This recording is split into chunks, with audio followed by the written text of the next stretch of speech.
So as we come to the end of the program, it's now time to identify what did we hear and summarize that. And then, of course, after what do we hear, what's next? I have asked Jay and Jean to help us identify what we heard and what would begin to formulate our 2024 game plan. I have heard some tangential issues today or talked to people that I think we're going to want to merge into some of what we're doing. The group has a broad program, so this is just really related to what we've heard here and what would be the logical steps forward. But we're always open to hearing broader ideas. But the group has a lot of activities going on at any time that is not specifically related to the workshops, for example, or the best practice. Anyway, really quickly, Jean Martin, longtime member of the group, is senior counsel, litigation and dispute resolution with BP. She took major role for the company in the largest and most complex natural resource damage claims brought in the United States, which was in the Deepwater Horizon oil spill, which so much of that is continuing in terms of restoration on the ground. Jay is senior advisor and was a former senior vice president with ELI, and he was head of all programs and publications for ELI. ELI was holding 100 programs a year, and also head of the publications, including the Environmental Law Reporter. So so both of them have quite a pedigree, just different staging of their expertise. So I'll turn this over to Jay and to Jean, and we will go until 3:15, about 10 minutes, if that's okay, 10, 15 minutes. And then I'll just do a quick summary at the very, very end, if that sounds okay. Great, thank you. Okay. Jean, do you want to start? Or not? No, Jay, I actually think you should start. So I've heard the afternoon sessions starting with the best practice workshop, and I know that you heard the morning sessions. Why don't you start with those? Happy to. Well, I think the morning was very informative. I always greatly impressed by both Mike Gerard. Well, actually, we had a real luminary morning with starting off with Roger Martella, Mike Gerard, John Cruden, giving a lot of great information. One thing that I really picked up on from Roger, and people have talked about his presentation several times, but he talked about equity as a key to global sustainability, and I think that's an aspect to maybe think about adding into how this group is going about working with the frameworks, and how does equity and the effects on communities of where particular projects are, and the discussion of the importance of the Inflation Reduction Act, bipartisan infrastructure bill. I think those will be very important to this work. Hopefully they will be things that facilitate what the frameworks are trying to do. Intriguing sort of ideas that came up in terms of what happens with Ukraine and post-war. I'm certainly interested in that, and ELI has a long-standing series of work on the environmental consequences of war, and how do you restore. That's going to be something that's much broader than the specific goals of what the frameworks are talking about. Seems to me that there's some obvious things coming out of this afternoon in terms of actions, both getting involved in saying something about the National Nature Assessment. It seems like this group could certainly offer a lot of input to that and maybe get involved as contributors to it. And obviously looking forward to DOI's notice of proposed rulemaking. So more power to you if you get it out on your desired schedule.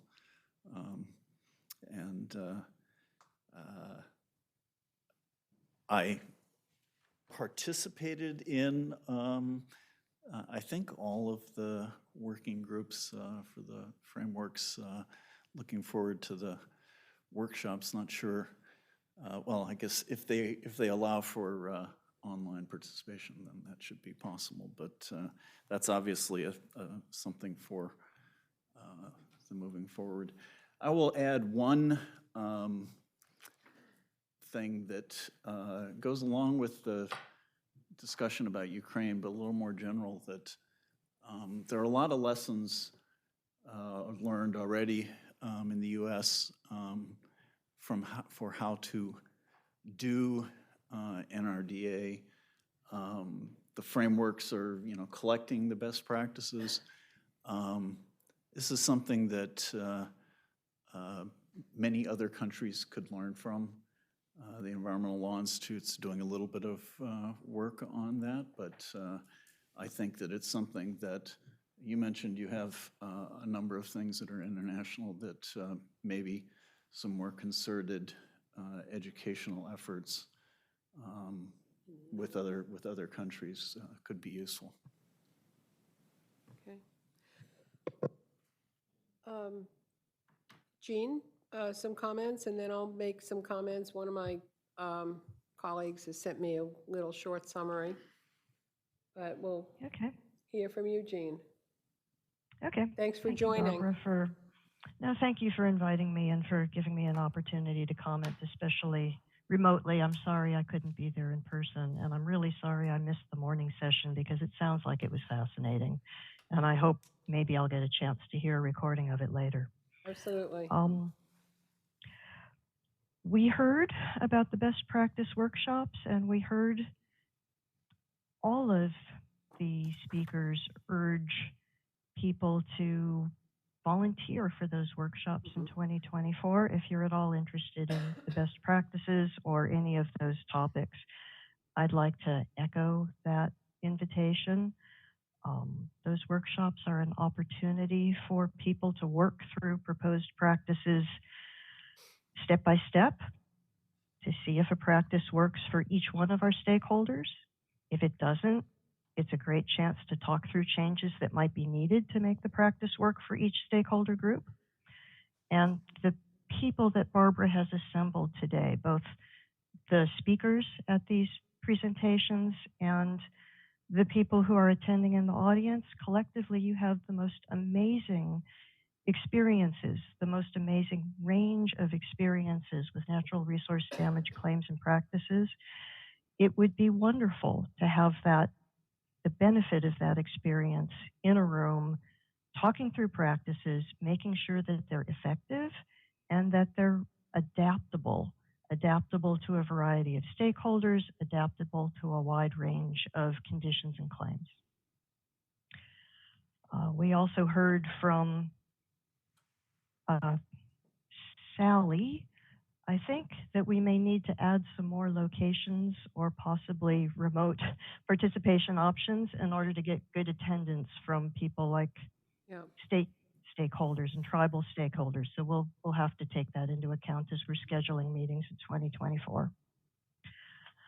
Um, we heard from Emily Joseph that DOI is almost ready to issue its updated Type A regulations.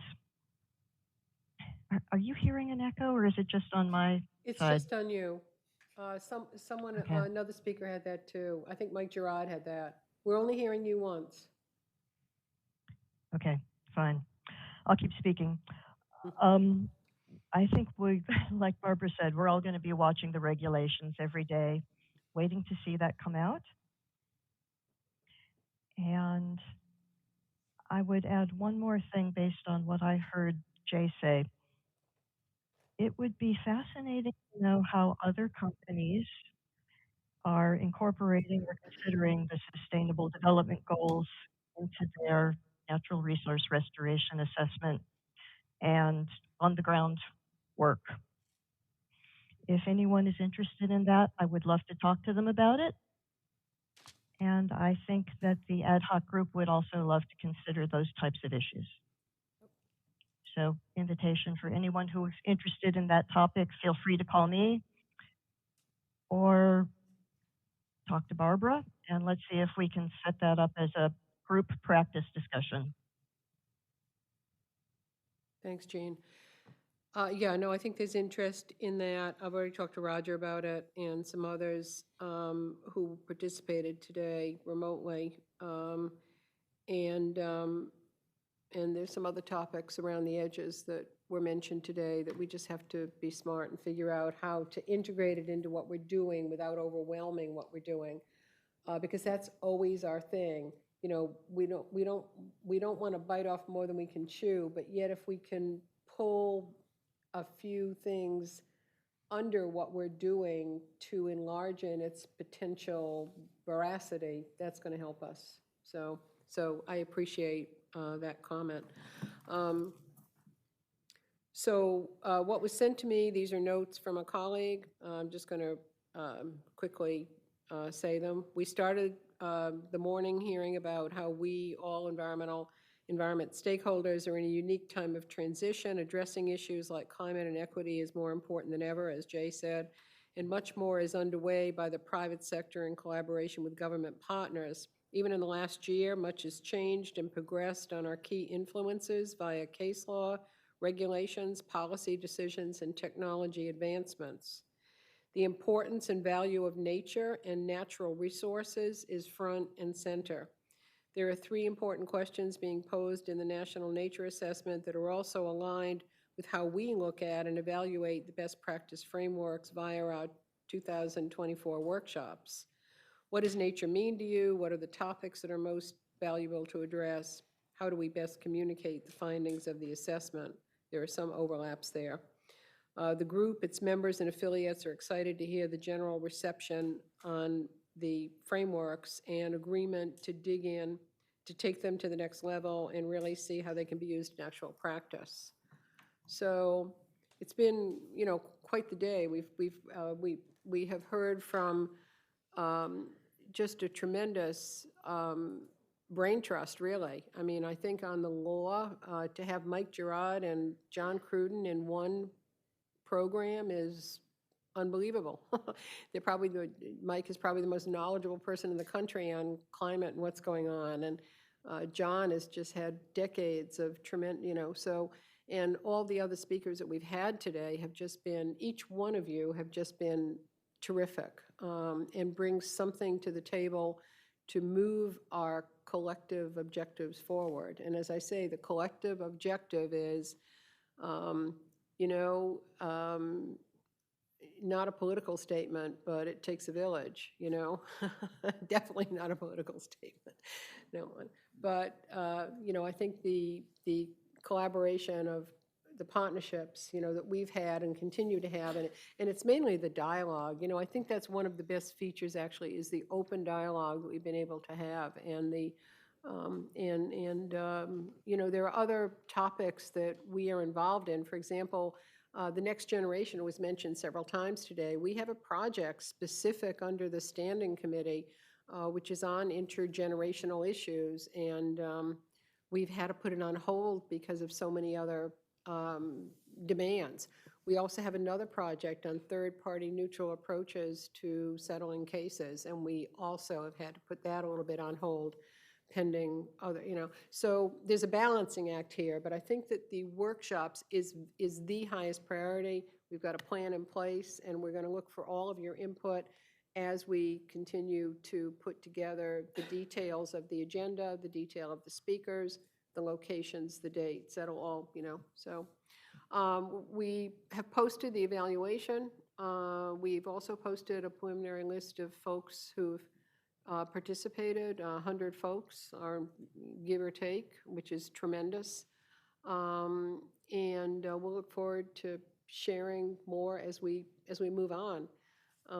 But giving us your time in person and online is really a gift because everyone is so very busy these days, we know. So anybody have any final comments, either via chat or Jay? If I may just say, on behalf of the Environmental Law Institute, this is exactly the kind of program and partnership that we're excited to be part of, and I'm very pleased to be a co-sponsor and to have been here in this room multiple times with you, And we've already been looking invited forward to back. it.